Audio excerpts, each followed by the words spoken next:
Hello everyone, I hope y'all are doing well and I'm so excited to work with you all this semester. Number one, tell us a little bit about you and your interests. Include professional experience, personal and career goals. So my name is Rachel. I got my bachelor's in psychology because I love the brain and find it fascinating. I took a year off after receiving my bachelor's. Because I wasn't sure if I wanted to continue with psychology or go a different route. During that year off, I worked at a mental health hospital. I was a mental health tech.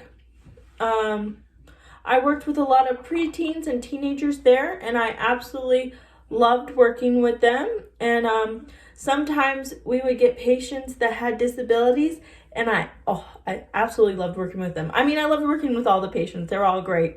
But yeah, so I felt like I could relate with them because, I was in special education like my whole life. I have learning disabilities in math and reading, and I also have, I was diagnosed with sensory processing disorder, which I'm not sure if it's considered on the spectrum, or they just have a lot of similarities, or I'm not sure about it, but so some of the things is your clothing feels like itchy or scratchy. I was such a pain with clothes back in the day. Light would bother my eyes. It'd be like, it's too bright, and I'd have to turn it off. All the lights in the house because they bug my eyes. Sounds still bug me to this day. I could hear a tapping. I don't hear the teacher. All I hear is the tapping, Sounds still get me to this day. Food textures.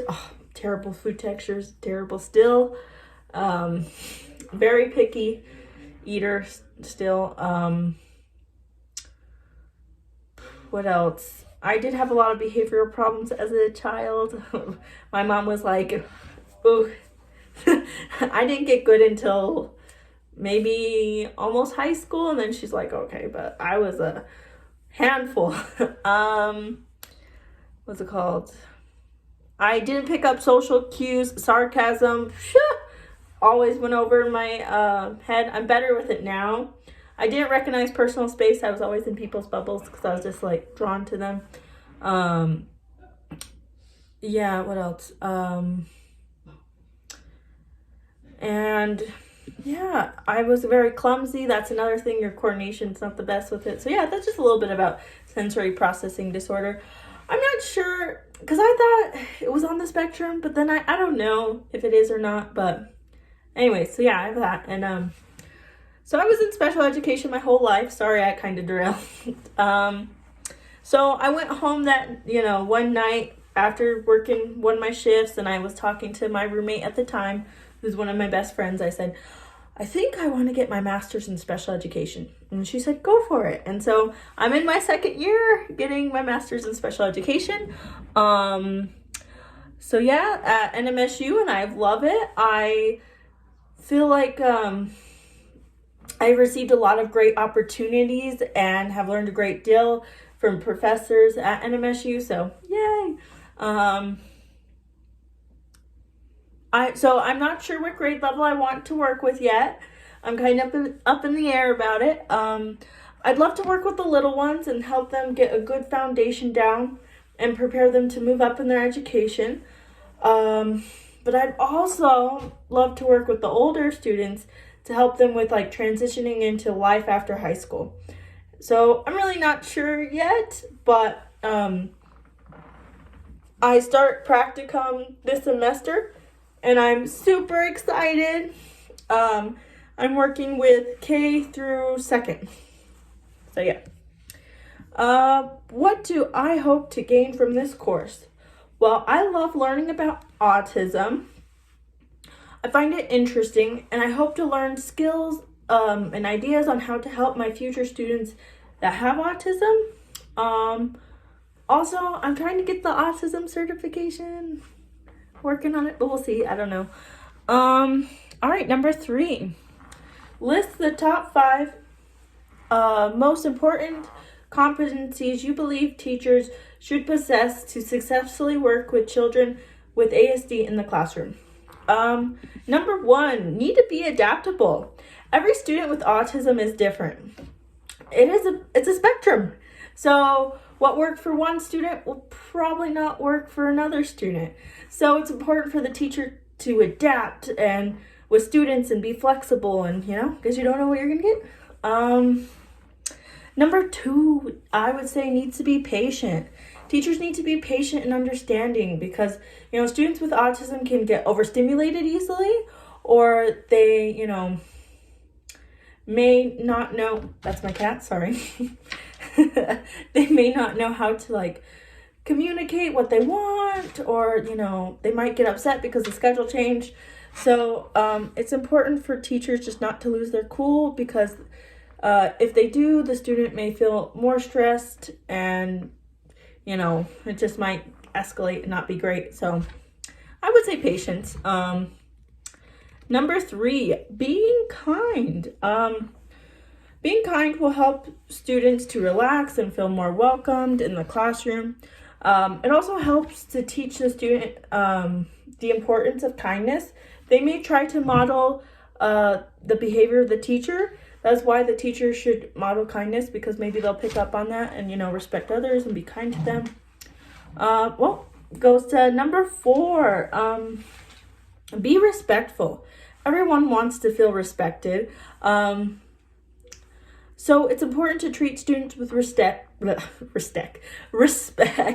and not treat them poorly, because they'll not want to work with you if you're being disrespectful. They'll probably, give that disrespect back, which is fair, And number 5, be organized and have good classroom management. I think it's important for teachers to have a good routine when working with students that have autism, because usually students with autism love structure and routine. If the classroom is disorganized and chaotic, then the student with autism may get distracted easily or overstimulated. All right, number 4.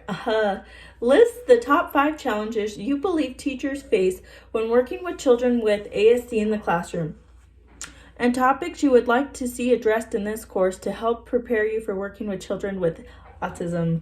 I would say the top 5 challenges would be stimming, attention issues, teaching social skills, outburst, and communication issues.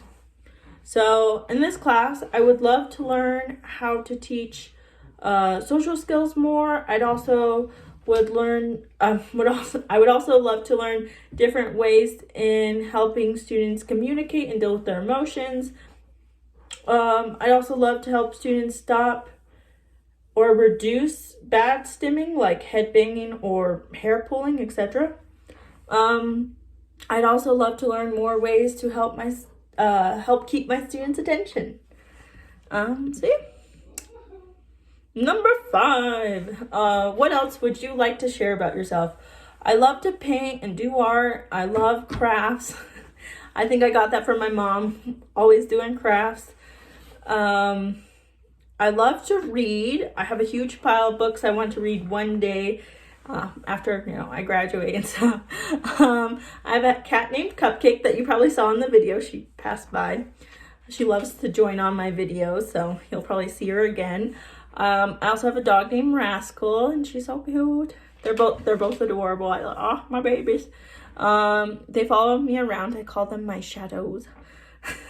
I love watching movies. I recently saw the newest Spider-Man. It was good. And I also love spending time with friends and family. I guess that's pretty much me. All right, what would you like to know about me? So is that like Dr. Moreno? That's what I was thinking. So what was your favorite grade to teach? And do you have any suggestions for new teachers starting out? All right. That's all. All right. Bye everybody.